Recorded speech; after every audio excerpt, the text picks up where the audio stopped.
Hey guys, happy Sunday. Hope everybody's doing great. I got this pan in and it was in sad shape. And I scrubbed and scrubbed and scrubbed to get it back clean. And it's all nice and smooth. It's got a lot of utensil marks and wear marks. But when I got it because I like Club. And then I saw their name on it, so I wanted to look him up. And this guy was who they called the Omelet King. He was born in 1913, and he passed away in 2008 at 94 years old. When he was 14 years old, his family sent him to Rhode Island to be a domestic, which means he worked, in the house, in the kitchens, stuff. And he ended up getting older, and he started working for different families as their cook for their house. And eventually, he moved up to restaurants. And the story behind the omelets was one night he was working for a family, and they didn't want the lobster meal that he was cooking for dinner. So they asked him, "Hey, do you know how to cook eggs?" And he was like, "Well, sure, my mom showed me." And he made him an omelet, and it just blew up from there.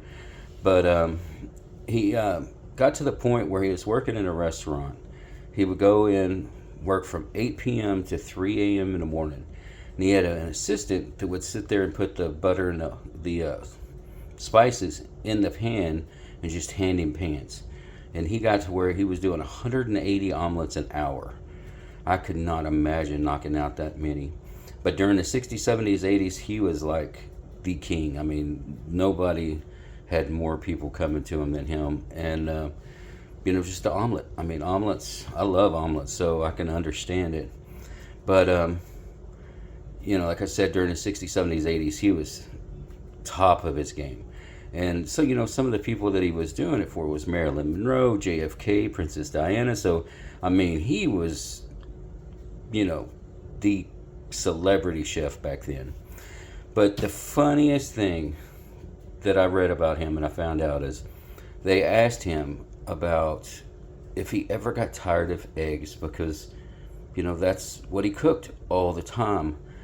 And he told them that he would never be tired of eggs because he was actually allergic to them. He could only eat one a month or he would get really sick. So he took and made his living and his celebrity status all off of something that he couldn't even eat, which is amazing. I mean, amazing. So hope everybody has a great Sunday.